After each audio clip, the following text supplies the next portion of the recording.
All right, guys, we have the intro to the intro, so you know we're doing some cool stuff. I wanted to talk to y'all a little bit about this. This is a new sponsor. Yeah, we got a sponsor for the podcast, and it's none other than Bad Motivator Barrels. Go to badmotivatorbarrels.com. I'm going to set it down. Go to badmotivatorbarrels.com and find you a good barrel. Go to the checkout. You put coupon code Shaman5. And they'll give you 5% off that barrel. This is a limited time offer. We're going to run this for a little while and see how it works. These guys have really tight margins, so get it while you can. And also, they have a wait list of people trying to get the barrels. So get in there and get them before the holiday rush. That's why we're doing this a little early, so that you don't have to worry about the holiday rush. You're going to run out. And you're probably thinking, well, I'm not a craft distillery. I'm not a hypothetical whiskey maker. Why would I want one? Well, like I've said before, for one, they're cool as hell on the shelf. And they have different char levels, toast levels. They're doing all sorts of cool stuff with like old bourbon barrels and stuff like that. But why would you want one? Because if you're really into whiskey, part of that is changing whiskey and learning about it and stuff like that. So taking it and putting whiskey in another barrel and double oaking it or something like that is a really cool concept. So go to your local, there's a local distillery by you. I'm sure there is. Get some of their new make and fill one of these barrels and make your own whiskeys. Totally legal, nothing skirting the line there. So get you one of those, fill it up. It's super cool.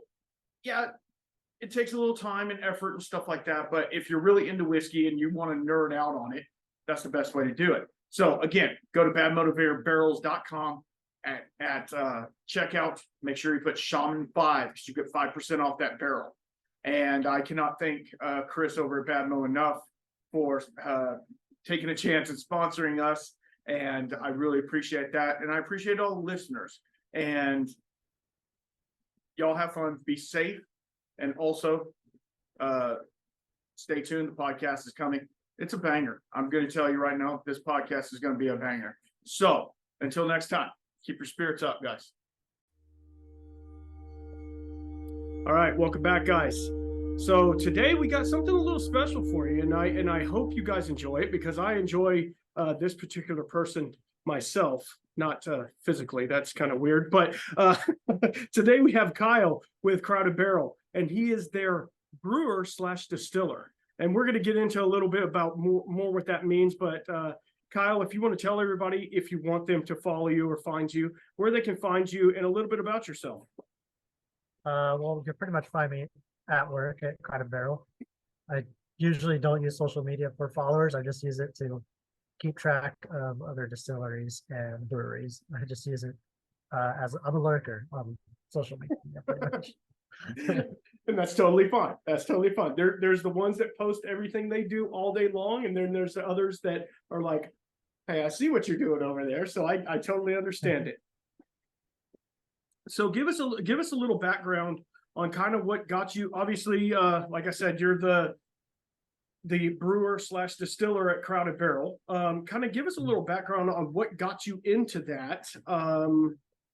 Legalities aside and all that, what kind of got you into that whole realm, and then we can kind of delve into the thing that is the Crowded Barrel.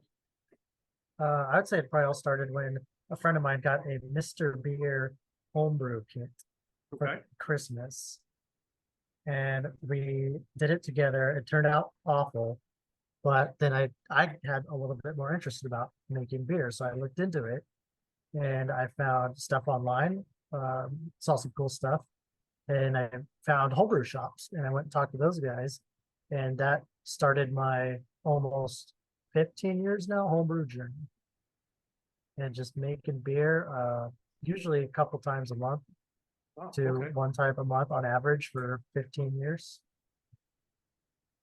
So from there, no, I was going to say, so having that experience, you really kind of geeked in about all the yeast and the fermentation and stuff like that. So that segues into the future, but continue your story.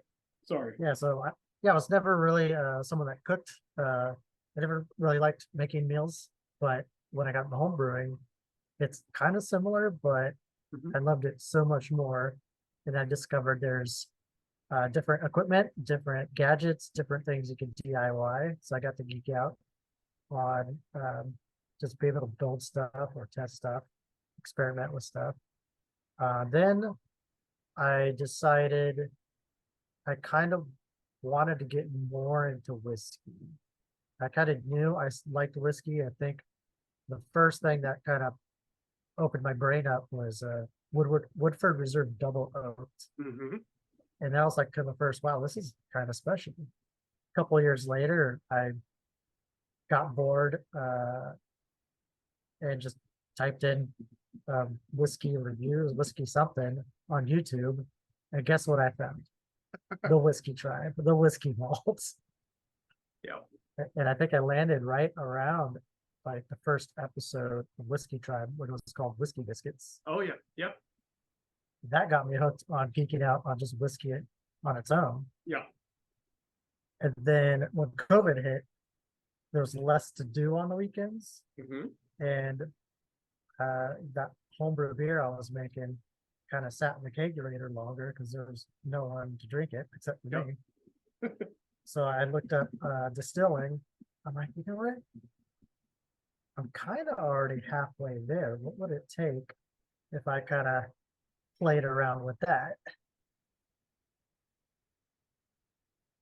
So I definitely didn't play around with that.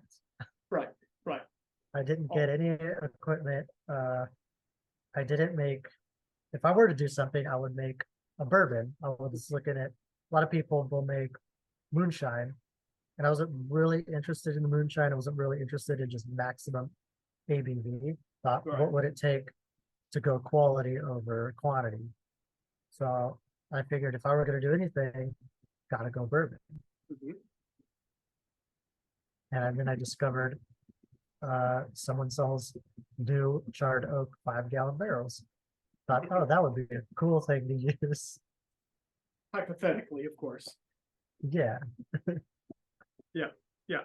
So that's really cool. So it started out with a passion for beer. So you already had that Mhm. background, and then it kind of morphed into, you know, and I'm sure you were following Jesse and his journey once you started geeking out on that. Oh yeah. And then Yep. and then it goes and then it takes you down a totally different gamut of, here's all the brewing stuff, but then here's a whole nother world of things that to research and to ask questions on and get on the forums and stuff like that. And now there can be some chicanery on the forums and the Reddit and stuff like that, but if you find a good one, everybody said the HD forum was pretty good. You know, I was really never one for the forum, so you know, that's, I don't know if Yeah. you were, They but they tend to be vast and messy. yeah. So Yeah. it's difficult to kind of find the information that looks legit and other people are saying similar things Yeah. versus, and then, or even see, finding a follow-up. Like, oh, I did this thing because of this reason. Yeah. And then no follow-up. So it's like, okay, what happened? And they're very old posts, so I don't think Yeah. there'll be a follow-up. Yeah, exactly. And yeah, that's Yeah, crazy. but kind of like, hey, if you're already making beer, you're kind of 70% of the way to distilling. Yep. Already. And so where does that lead you kind of after that? You were kind of tinkering around a little bit, you know, and then what happened? Well, I was working in aerospace for about 10 years. And before that, I was a mechanic. So ethnically, I'm a mechanic. Okay. And that also tends to be the fields where all these new guys opening up breweries and distilleries come from. They're geeks, they're scientists, they're researchers, they're mechanics, they're lab people, they're engineers, they're IT people.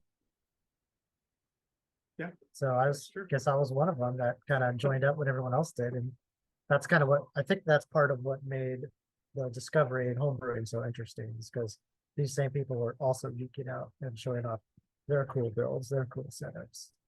But also because of COVID, I wasn't really doing much where I was. I discovered there was nothing I missed because everything was closed. I didn't miss anything out in California. And my parents have been trying to get me to move up here to Texas, over West Austin. So when I said, you know what, I think I want to move, I think I'm ready, to my stepbrothers, they were already ready. So they're like, okay, they went ahead of me. And then I wrapped up, my work, hung out for a little bit, and then came over probably a year and a half ago, I believe. And when I knew I was coming, I sent out just kind of resumes. I just threw cold emails to places like Crowded Barrel, Acapon Brewing, Suds Monkey Brewing, just kind of local breweries.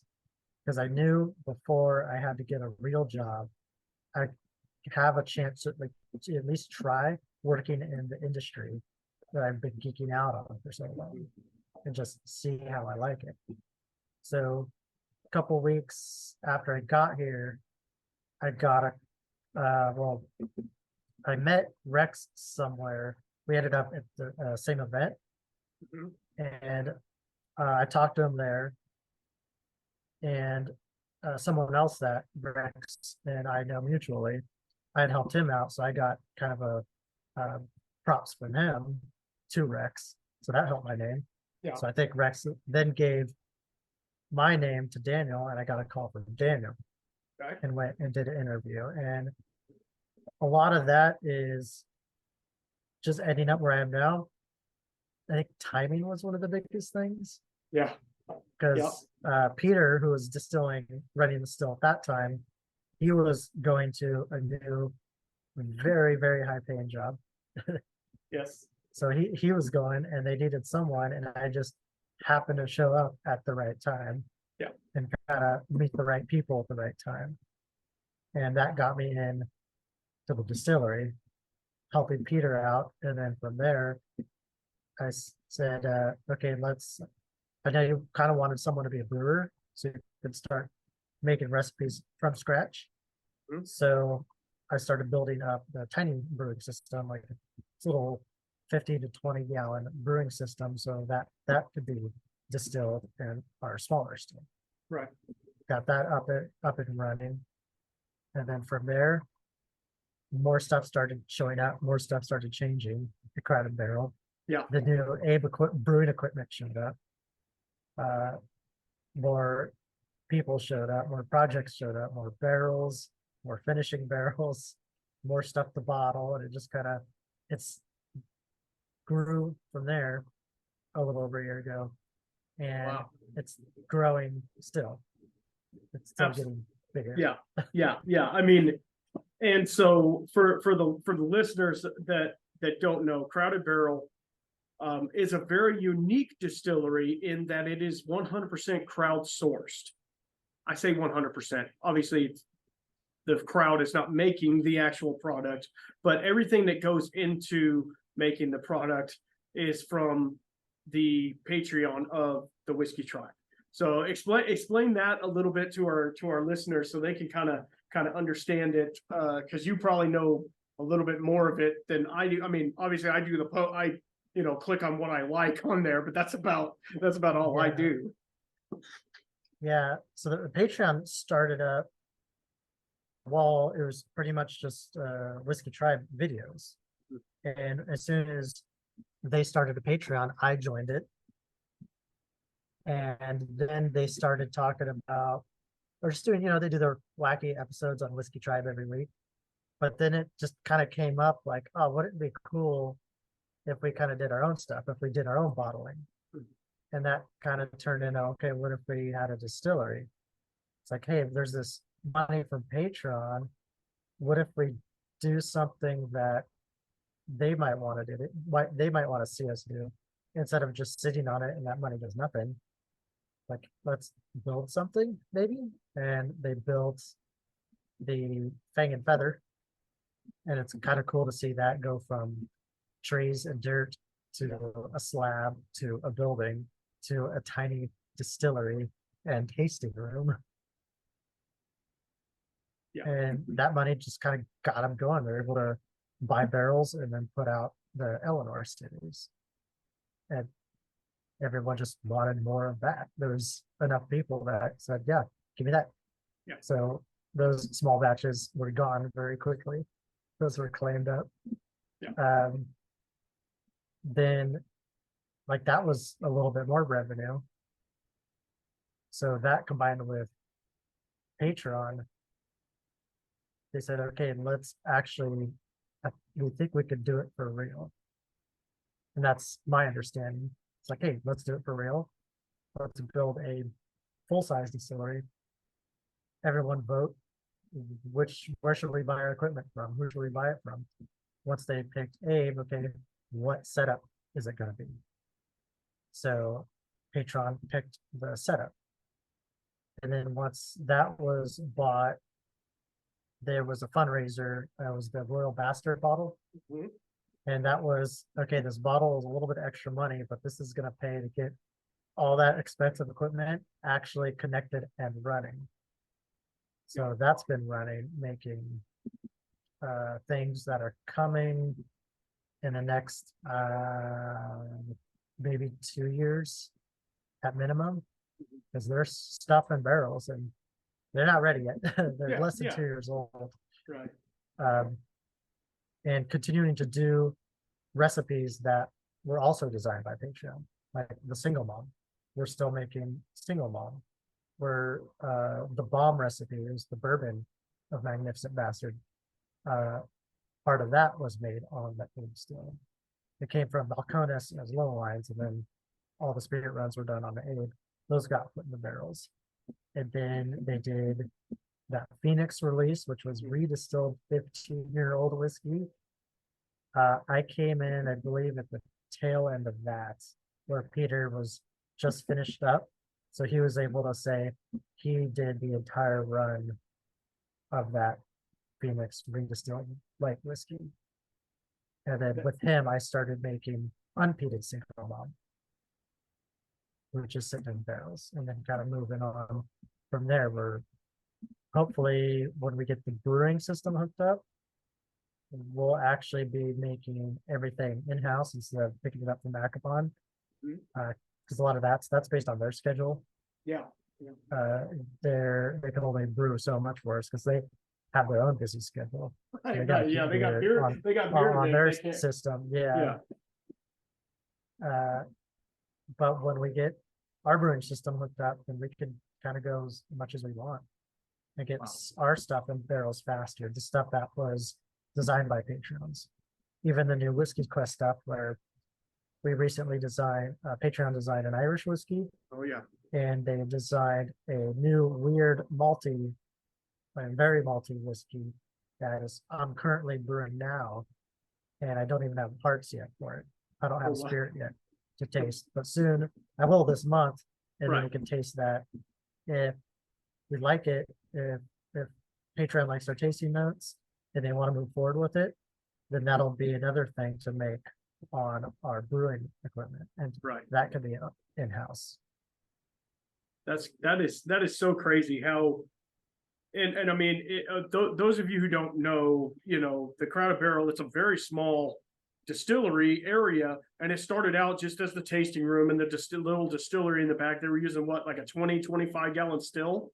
It wasn't 20 gallons still. Yeah, it wasn't very big, and they were creating product. But like the thing was, the Patreon was, luckily for the Whiskey Tribe, the Patreon was large enough and almost too large at some points where, like, if you weren't the first one on the list, because they only released the releases to Patreon, so it would be sold in 60 seconds. I mean, you couldn't even hardly get the bottles fast enough.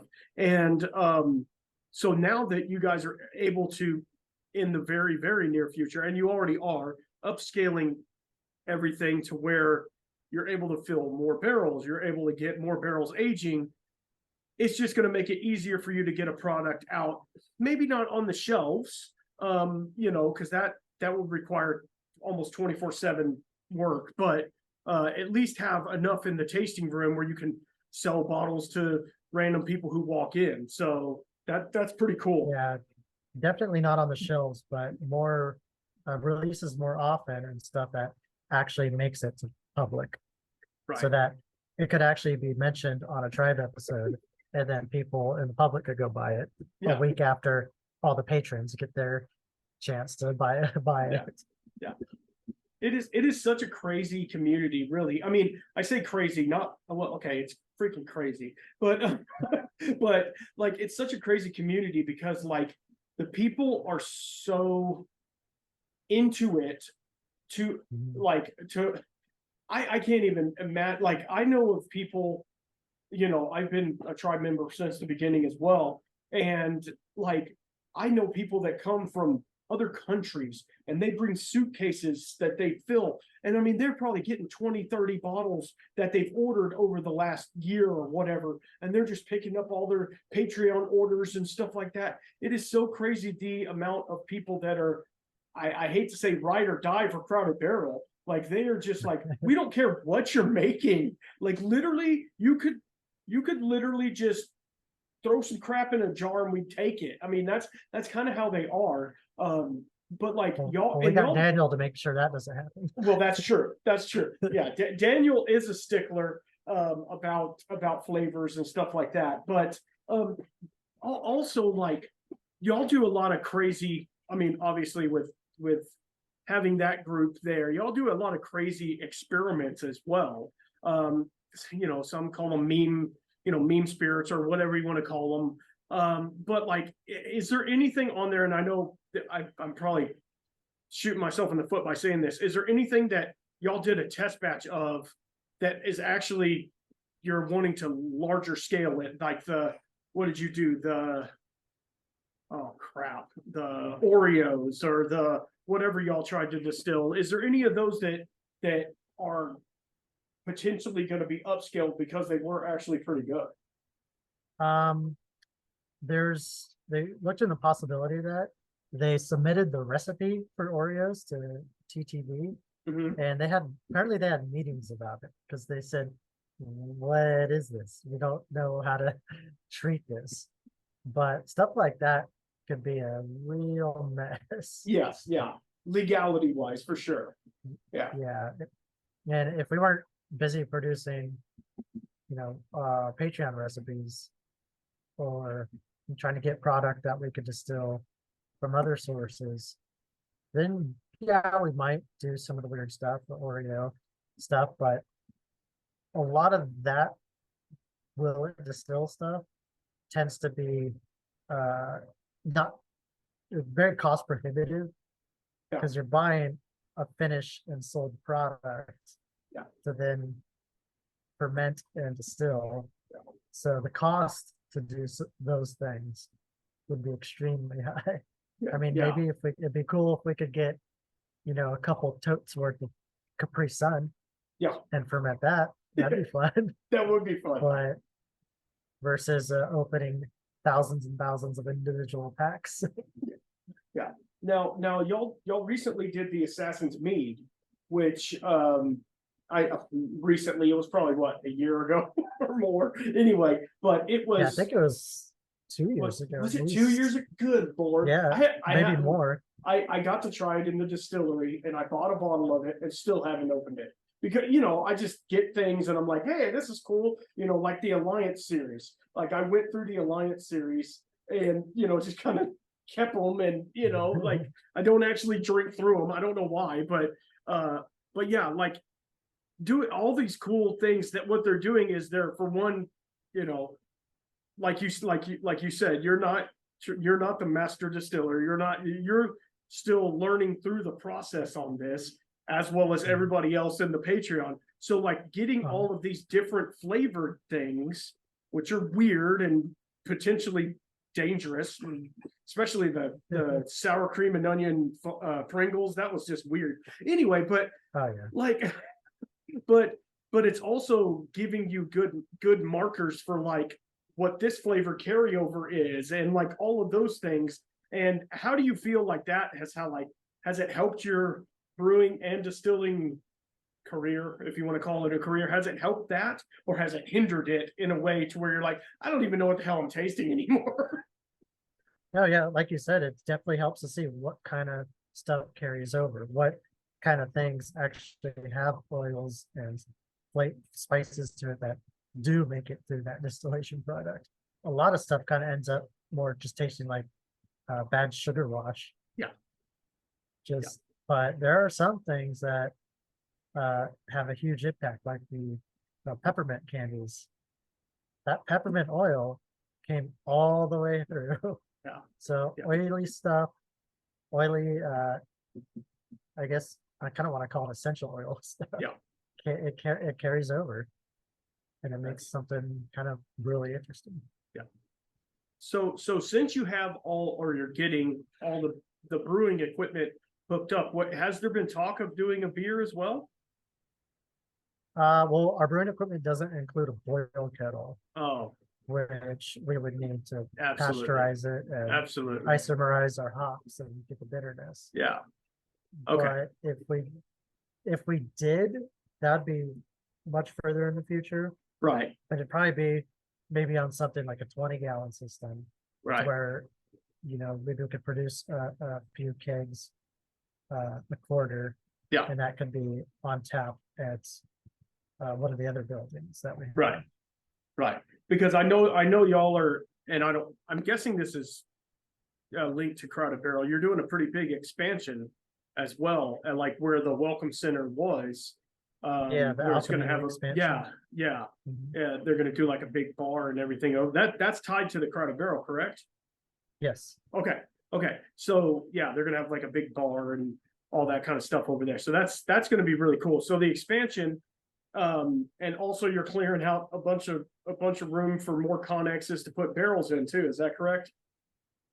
Yeah, looking at putting in a rick house and get all those barrels into one location, and that'll make room where some of the barrels are, clear out those, and then have a lots of space for brewing and bottling. Yeah. And Yeah, maybe step up our bottling game and get more out there faster. So maybe in that case something ends up on a shelf somewhere. Yeah. I mean, because I've been on the back of the bottling line once or twice, and it's a slow roll. It's a very meticulous thing, putting the labels on, making sure they're straight, making sure everything's in order, then filling the, it's like it's very meticulous, which that's part of the whole aesthetic of the business, is kind of handcrafting everything. Everything is touching, everything. But yeah, it's crazy. So what was I going to ask? Yeah, I hate finding somewhere to put things is a big hassle.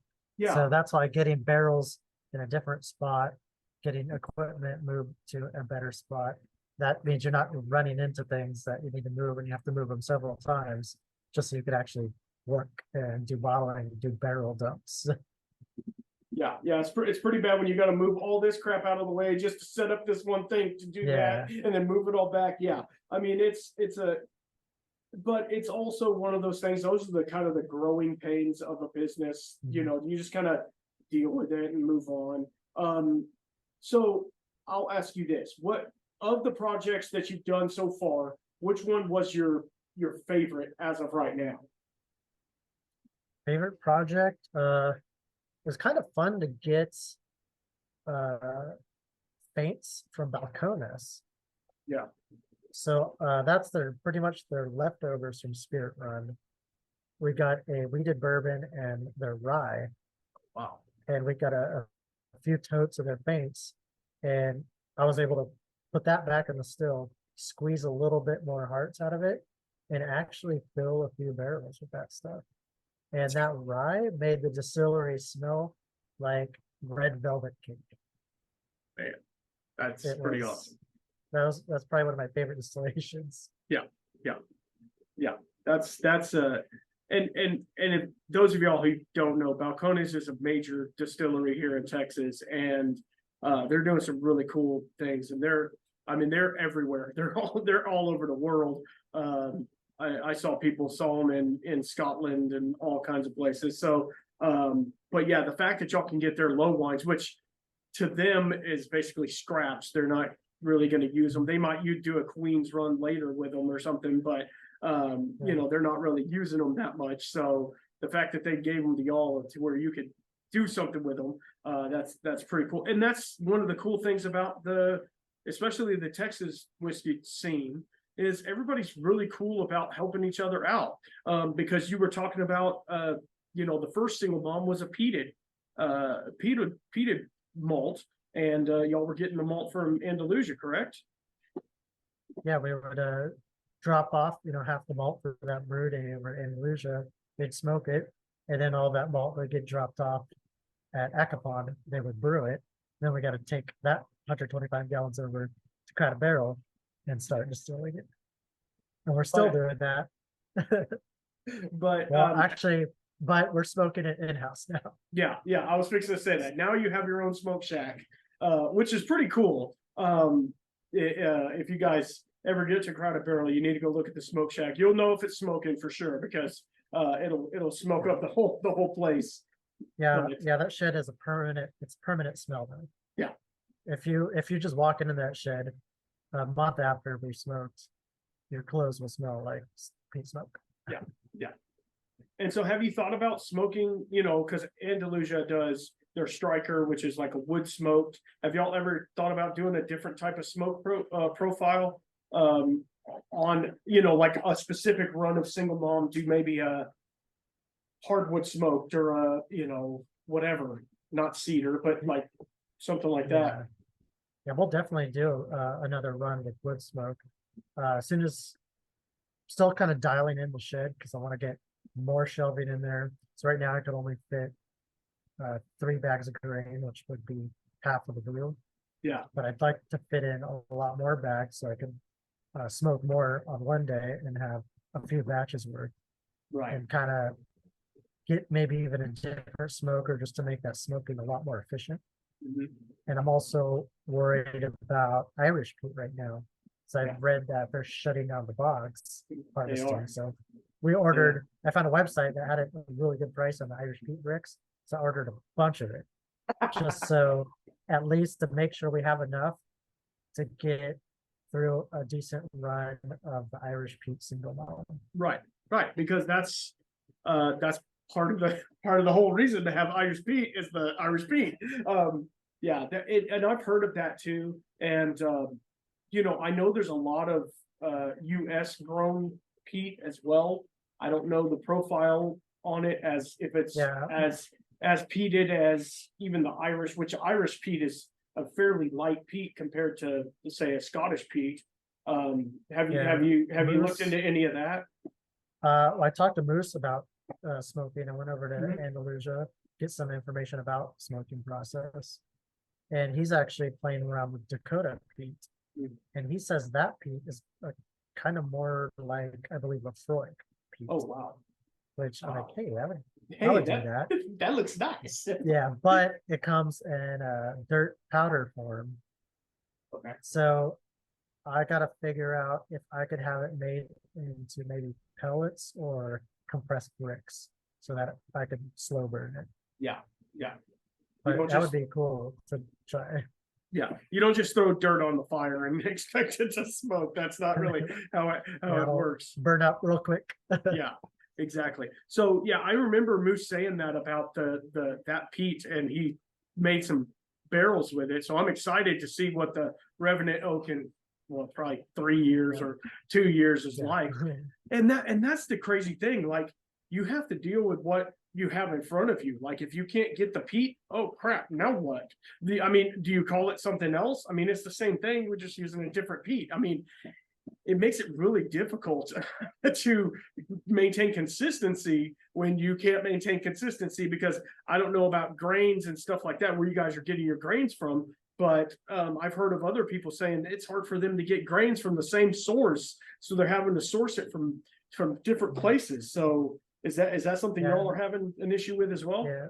Well, I noticed different maltsters will have their own peated grains, Yeah. But they're definitely going to taste different from each other. So Yes. there would have to be a lot of experimentation on which one do you like, and then yes, can you get it consistently? Yeah. Um, right now, like we're just buying mostly the Maris Otter, the Mhm. Thomas Fawcett Maris Otter. That's easy to get. Yeah. And Yeah. that's something that Acapon uses, and they specialize in British style beer. They went and visited that maltster, so Oh, wow. I trust their choice for that Yeah. Maris Otter. Yeah, Acapon is doing some really cool stuff. Their beers are pretty great. I'm not a huge beer person, you know, I'm more of a lager type or you know, a pilsner, but I mean, I like a good IPA every once in a while, but you know, the beer profile, when you use like all the specific, like the crystal malts and all that stuff, it does create a different profile in the finished spirit through distillation. Because I know there's some distilleries out there that are using like Crystal 60, which is a pretty, not super toasted, but a pretty toasted malt. And you know, they're getting different, even throwing a little chocolate malt in there just to give it a little different flavor profile. So yeah. So my question would be, is and this is not to stab myself, is Crowded Barrel in itself a marketing plan is fine, but in a distillery plan, is it the right way to do a distillery? Because no, no. Oh no. I mean, because to me, I'm like, I mean, yes, I love all the crazy projects and like we need to get you know, approval for this and get approval for this. So what does that do? That stops you from doing the thing that you need to do to push it forward. So like I have this grains, I need to do this, but I need your approval on that. So it just kind of puts a little hitch in the get along the whole way. It's great. It's a community building thing, but at the same time, it's like if you were trying to run an efficient distillery, it's not the best model at all. Yeah, we got so many different labels going on. They all need approval. They all need artwork done. They all need to go to print and make sure they come back the right size or the right finish. That's a big hiccup, but that's kind of what we do like doing that over there. It's kind of fun to be able to bring in source all these different whiskeys and do that, and then just it's like on the side make stuff on our still, just kind of to serve Patreon, just kind of do cool stuff that maybe no one else is doing and stuff that the patrons specifically ask for. So that kind of throws me into this. Talk to me about the primal spirit. And if the listeners don't know, I don't even know how to explain it. It's basically it's showing the difference between a pot still distillation and a column still distillation. Kind of explain that to our listeners. Yeah, I've been running unpeated single malts, which is 100% Maris Otter. So that's just single malt, standard recipe, double pot still. That has been going into a couple barrels, and sometimes I'd have leftovers of that. It'd just be put aside somewhere. And then I'd also have all the faints I collected, so I could do Queen's runs of the same thing. I thought, hey, I don't think we've used this column yet. I'm going to use this column. I'll do it on a Queen's run, play with it, see what I could get out of it. And we'll get some really cool footage of it because that column has the cylinder is transparent. So you could see the level of all the distillate and going through all those bubble plates, which is super cool. Yeah. I think there's an episode somewhere where we could kind of see that. It looks rad. So I discovered I was able to squeeze a pretty good amount of hearts from it because it's coming out so clean, but I couldn't achieve 190 proof, which would be vodka. Right. The highest I got it out at 182. Okay, which not too bad, but it did come out like a, a malt flavored vodka okay, and a lot cleaner than the pot still. So the pot still is funky. That's got a bunch of compounds in it that you want to go age in a barrel and oxidize and break down and turn into all kinds of fun stuff. The column still is like, hey, this is kind of cool on its own. We just don't know what to do with it yet. So that just kind of sat until we started thinking about A/B comparisons. And we're talking about A/B comparisons. It's hey, I've got both of these things. It's the same product. One of them's just been distilled multiple times and cleaned up. Right. One is the stuff that is ready to go in the barrel. Like, hey, if you guys want to do an A/B type of thing, we have that. It's like, yeah, let's do that. We proofed them both down to 100. Now we've got a cool little side by side. But it's not something that would sell on a shelf, really. Right. It's this do make is just such a different animal from an aged spirit. It's for the whiskey nerds. Yes. It's solely for the whiskey nerds. Yeah. That's crazy. That really is, because like I get a lot of people ask me all the time, what's the difference between, you always see the like Balcones pot still bourbon, and then you'll see other ones, that are on a hybrid column still, rectifying still, whatever. What is the difference? And the fact that you guys can break that down to bare bones and say, here's the white. Now, obviously a white spirit is going to be a little different than a whiskey, like you said, but like you'll be able to taste the flavor differences between those two. And that's super cool, because for the whiskey nerd and for the people who are interested in that, that's one of those things where they can go and say, this is the whole flavor profile of it. This is the flavor profile of it. And it's just a cool comparison for somebody to have in their, I hate to say whiskey arsenal, to be like, if somebody was to ask them, you could say, hey, I got those two. Let's sit there and sample it. Not that people, have the guy that's going to ask that at their house all the time, but just in case you got it.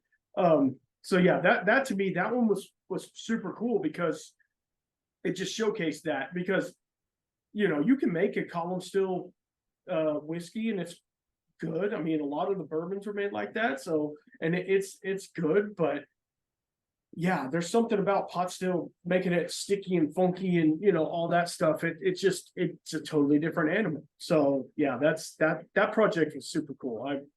I'm excited about that one. yeah, and you could kind of already find an aged version of a pot still and column still. So Yeah. but I don't think you can find a completely unaged. Well, aged for 1 second, because it has to be aged. So kind of stick a toothpick in it, and now it's oak aged. Now it's whiskey. Wow. That's kind of like that Phoenix that we were talking about earlier. How it got the delineation of still being called whiskey, even though it never saw. I mean, it saw a barrel, but then it was redistilled. Like, yeah, they counted that barrel time as still good to go. It's still spent time in the barrel. That is so crazy. That is so crazy. I'm going going to nothing was added to it. Right. No, So, I guess you're right. It's just strange, like the TTB or whoever's doing the talk back on that. It's like they're sticklers on so much, and then there's something like that. They're like, I don't even know what the hell that is. Yeah, fine, whatever. Just leave me alone. It's pretty crazy. Like, is it a distilled spirit specialty? What is it? No, it's whiskey. It's still whiskey. It's fine. Mhm. Yeah, it's crazy. So what is besides the Irish, what is the new project? Y'all are just working Single Mom and the Bomb, other than the Patreon stuff? Yeah, the bomb is pretty much done distilling for now. It's sitting in Okay. about, I want to say 15 barrels of it. Oh, wow. Okay. It's sitting out there. The Irish recipe is locked in, but we just need to kind of a place to make it on a larger scale. Otherwise, it's going to take months and months to be able to fill a barrel of that. Right. When, hey, let's just lock in the recipe and then move on to a new recipe so we can lock in that recipe. And then we have this nice lineup where we could actually get that stuff in barrels a lot faster, bring it off larger system. So Maybe even we're looking at maybe doing more AB comparisons. Like we already have the AB of the Amberana aged and then the unfinished side by sides. That's really cool. We're even thinking about we don't have a whole lot of it, but it's enough to do a good bottling. Another AB of new make. Okay. We have bought some bourbon that is 135 proof. It's ready to go in a barrel. So it's a large amount that comes from a production facility. It's lighter cuts, more of it. Well, we decided to put it back in the still and let's do our own cuts and put those in barrels. So we could do our crowded barrel flavor, our very narrow Texas cuts. And we had that up with leftovers of both. So we might do a side by side of here's a production distillery cut, here's crowded barrel cut. They're very different. Yeah, absolutely. And we also cut the volume down by a third, maybe. So that's also why it's a bad idea to try to run that style as a business, because absolutely it's a lot less product to put in barrels. It is. And I mean, running pot still in itself is vastly inefficient. And that's why all the big boys, the big whiskey distilleries are using a rectifying column still or whatever they call it, because they get a lot more efficiency out of it. They get more product with less work, less time, less energy. I totally get it, but yeah, doing those side by sides to me are really cool. I need to come pick up my Amberana one. I been meaning to do that. Amberana in itself is a strange bird. We've talked about Amberana on here a couple times, and everybody's on, for a while there, everybody was on this Amberana finished page, and it was everywhere. Everybody was doing it. But like, it really has that flavor to where you're like, okay, like you said, it was in there, 6 days? Yeah, we dumped the barrel, put it in the new Amberana barrel. So it's brand new. 6 days, it was ready to dump. It was huge impact of flavor. Then we put in another barrel into that, so that'd be second use. That was about 11 days. So then we just put those two together as a 6 day and 11 day, so we'd have a bigger batch, right? And actually be able to match the amount that we had for the unfinished version. Right. And I have heard, and I don't know this, and I know the larger volume of barrels, you're going to get a little bit more out of it. But like, I've heard you can use Amberana 8-10 times and it'll still impart flavor. So it's going to be interesting to see. And you might already have the third batch in there or whatever. But yeah, we're working on our third use. Yeah, exactly. And to see how much you can eke out of the barrel, and then you could pull it apart, shave it down, rechar it, go from there and see if you can get. I mean, because I know that barrel was extremely expensive, so trying to use as much as you can out of it, because people, especially the people in the whiskey community that are following this, they're geeks about stuff like that. They want to know what the difference is between this. And have you guys thought about doing, like, I know you don't do you do the Eleanor still as a base every once in a while when you can get barrels, correct? Yeah, we're getting MGP still, and we started getting Bardstown. Oh wow, okay. So, because the sloppy poncho was giant, correct? Yes. Okay. Yeah. But you're not using the giant for anything other than sloppy poncho, or? Yeah, right now it's just solely Okay. sloppy poncho. Okay.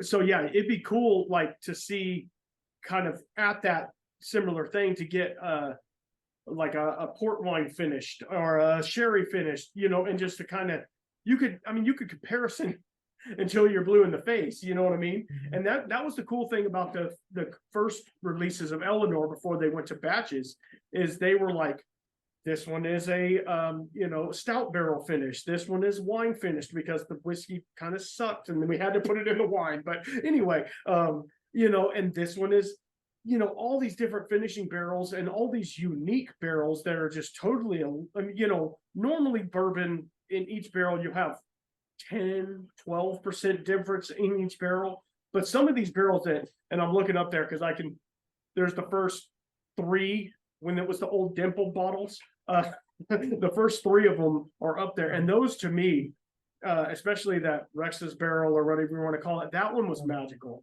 And I didn't save any samples because I was just being greedy and I drank it, of course. But I mean, it's really cool to see y'all love to play around with different finishes and different things. And talk to us a little bit about, if you can, if you're in this realm, about the Alliance series where y'all are doing, I would say, independent bottling. Is that correct? Well, the Alliance, I don't know who started it, but there is a really sizable amount of just I think it's mostly Texas distilleries, I want to say. But yeah, just hey, sell us a barrel, we'll bottle it, we're gonna put slap your name on it right up front, and just kind of show off like, hey, check out what we got. We got this cool distillery, have a little bottling, did 375 ml bottles to try to have more of it so more people could get it and kind of discover other distillery stuff, just kind of as a single barrel release, single barrel platform. That's pretty fun. We do have another Real Spirits release coming up. Oh wow, yeah, I love Real Spirits. They're doing some cool stuff too. Yeah, it was actually part of the component of the Jacqueline blend. Yeah. And there's a lot of it left over. So it's like, hey, like this is on its own, this is an amazing malt. So we need to get this out. Yeah. I got the pleasure to do a private. We were doing a single barrel pick for a group, and I got to go in Real Ale or Real Spirits. They have a smaller barrel warehouse than y'all do, but I got to go in there and try. Man, they got some amazing, and it's unfortunate for them. And I need to get him on here and talk to him about what they're doing as well. But like, they are a brewery, so they can't do a high corn content or a high rye content or a high wheat content. They can only do an adjunct grain of like what, 20%, I think. So it's like, yeah, so it's like it's really hard for them to come out with like a rye whiskey or a bourbon. They're having to like make a thing and then kind of like try and blend it together and say this is kind of a bourbon, it's really not. But that's the thing, like having the right equipment. And of course, if you're piggybacking off of Real Ale, a huge brewery that's doing some cool stuff in itself, like if you're trying to piggyback off of that, I get what they're going. They're not trying to buy a whole new brewing setup and all that stuff. But hopefully one day they'll say, hey, this is actually doing something, and we're going to give that guy an actual brewing equipment so he can make some bourbon or some rye or something. But yeah, no, they're doing some cool stuff, and it's cool to showcase these other distilleries with your distillery. And that's one of the things that like Lost Lantern and the Scots Malt Whiskey Society, that's one thing that they love doing, is showcasing these other people, because like I said earlier, it's all about the whiskey community, and it's getting other people to be like, hey, you haven't heard of Talnua? Here, try some Talnua. You know what I mean? Like that's super cool. One of my favorite Alliance releases was the Wyoming whiskey. Oh man, that one to me was just, it was absolutely fantastic. But unfortunately it's long gone. It's been gone for a while, but I tried to save it. You try and save that last little bit because you're like, oh man, yeah, it's going to be gone. They made what, 300 bottles, and I was only able to get one because they sold out, like they always do. And I'm like, oh God, I wish I could have got a full size bottle of this or something, but it is what it is. But, all right. So one more question, and then I will wrap it up because I don't want to keep you all night. Where do you sit? And this might be a loaded question. Actually, two questions. This might be a loaded question, but where do you see Crowded Barrel? Because I know where I see it. Where do you see Crowded Barrel in, say, a year, 2 years? Where do you see them going? Not in a derogatory way. I don't mean that in a derogatory way. I mean, like, in a good way. In a year, I would see kind of the production side growing in a way that kind of makes it capable of getting the Patreon design stuff to as many patrons as possible, and getting just that whole production side rocking and rolling, and getting a really good amount of whiskey out to Patreon. And then I see with the alchemy opening up and the Fang Feather, I see that just becoming a bigger den of whiskey nerds. Just more whiskey nerds, more. Just bring them in, have them talking about stuff, talking about new ideas, new techniques, getting all different distillers over there, getting different store owners over there. I see that community growing. Okay. So actually 2 more questions. Anyway, it's fine. As soon as I said 1 more question, 5 more popped up in my head. It's fine. That's normally what happens on here. So I forgot to ask you this, and I try to ask all of my guests this. Is there a specific whiskey, and I'm going whiskey because this is a whiskey podcast, but is there a specific whiskey, commercial or crafty or whatever, that is like kind of your go-to, that I wouldn't say a daily drinker, but it's one that, like, when you feel like you're getting low on, you want to go pick up another bottle? Is there a specific one? Over this particular summer, I want something on a rock. Absolutely. Nice and easy. That's been early times. It's Hell dirt cheap. yes. Hell yes. It's available, and it's great on a rock. Yeah, So, it is. This summer, mostly that. Yeah. Yeah. No, and yeah. Yeah. Go ahead. If I could get it, I'd get Iron Root more often. Yeah, I know. Saw it on the shelves more. I've been yelling at them to get more distribution around our area, but it's hard. It's hard. It hits Dallas, and it's like, oh, gone. I'm like, it's literally, you're right there. Like, make more bottles. How hard is it? Evidently, it's pretty hard.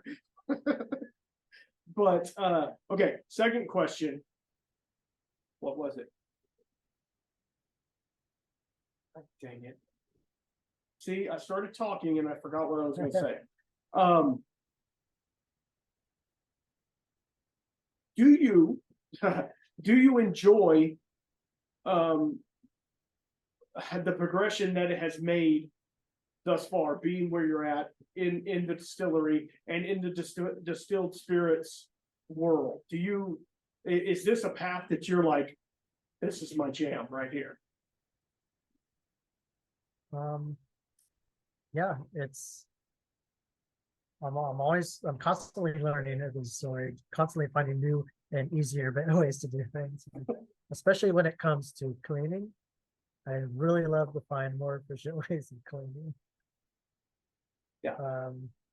I would like to get in on more, not really public tours of distilleries, but kind of like a private tour of, I kind of want to see their work and what equipment they're using. Like, that's what I'm interested in when I work in distilleries. I'm kind of eyeballing what kind of equipment they have, how they're storing all their cheese, what chemicals they're using for cleaning. Yeah. That's more what I need to get into. I want to go, but usually when I end up going to places, it's a weekend and there's no distillers there. Yeah, exactly. Yeah, you're just in the tasting room having a cocktail, and you're like, yeah, this didn't really. Or you get the 5-cent tour that's like, okay, here's our distillery. Look at this. Here's our barrel house. Okay, bye. Yeah, no, I totally get what you're saying. Like, to me, and coming from that, being a whiskey nerd like that, I want to know the nuts and bolts, like day-to-day operation. And I've been fortunate enough to be on a couple of distillery floors when day-to-day operations are going on.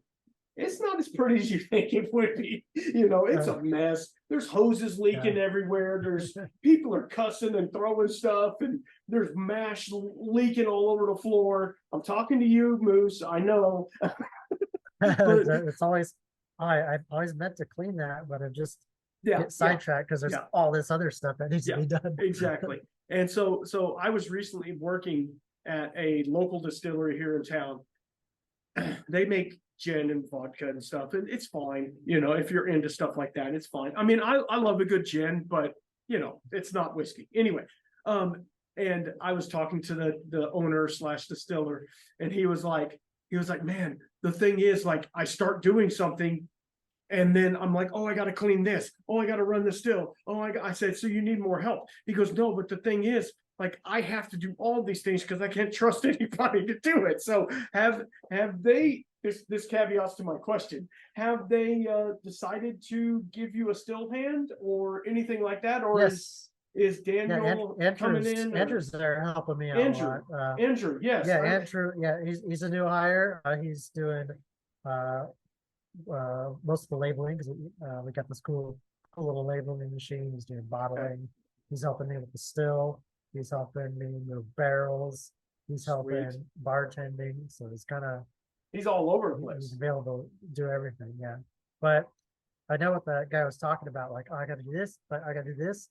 And no, you can't help me because if you ask me what needs to be done, I won't think of it. Yeah. I can't tell you. It's in here. Yeah, it's that ADHD brain. It's like, oh yeah, that and then that's the only time it comes up is when you're in the middle of something else. Absolutely. I could never tell you these things that need to be done because I only just thought of it. Absolutely. So that's so funny.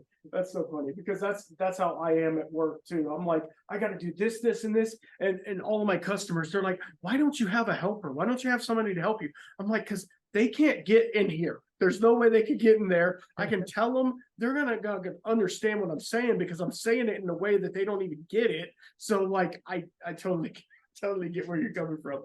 But yeah, no, I'm super excited to see the future of Crowded Barrel, and obviously your future too, because I know, you know, you coming from a background of like, hey, let's see what happens. And it's funny, a lot of the people that I've talked to on this podcast, Moose and Alan, they all just kind of like, fuck it, let's see what happens, you know, and they kind of fall into something and it just kind of works out. And I feel like, and this is not to blow smoke up your ass because I don't want to do that, but like, I feel like you're a perfect fit for that because you're, and I mean this with all due respect, you're the right kind of crazy for that area. You're just antisocial enough to where you're like, leave me alone, but you can still do some funky shit when they need it done. So that to me is it's a pretty cool thing. Because if you had some hardcore guy, I worked at Four Roses for 27 years, and I come over here and now I'm what? I don't have a full list of what to do. No, I can't do that. You know, like you got to just, and they're like, oh, I can't bottle. I can't do this. You basically have to do everything back there, which is really cool because it gives you a broad list of things. Like you're never have a dull moment. You're just constantly doing something, I'm sure. Yeah. So anyway, all right. Any last words before we get out?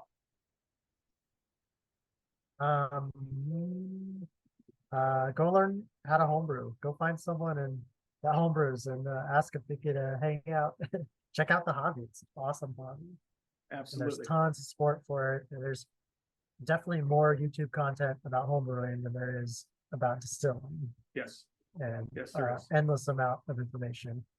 And that kind of will definitely give you appreciation of beer and whiskey in that process. And you might like it. You might get to find a new hobby to nerd out with. All right, so they can find you if they want. They can find you over at the Crowded Barrel. You're normally in the still house. You're not normally in the tasting room. Right. So if they wanted to, they could go find you over there, working hard in the still house, sweating your ass off. Yeah. I understand. I feel you, brother. Trying to But get everything done by 4 o'clock on Friday, so I could go out and have a cigar on the deck. There you go. There you go. There you go. And the cool thing about Try to Barrel is on Friday nights, they normally have, you know, a bunch of the what they call the magnificent bastards, which are the, you know, the people of the community. They come over there and everybody just kind of hangs out and has a whiskey, has a cigar, whatever, and just kind of hangs out. So that's really cool that you get to do that as well. And you know, Rex and Daniel aren't horrible bosses either. You know, I mean, that can be up in the air. But you know, they seem like they're pretty cool people. I know Daniel a little more than Rex, but they both seem like they're pretty cool. So yeah, that's pretty cool. So I'm really excited for you guys' future and to see what's going on. And stick on real fast. I want to talk to you, but yeah, until next time, guys, keep your spirits up.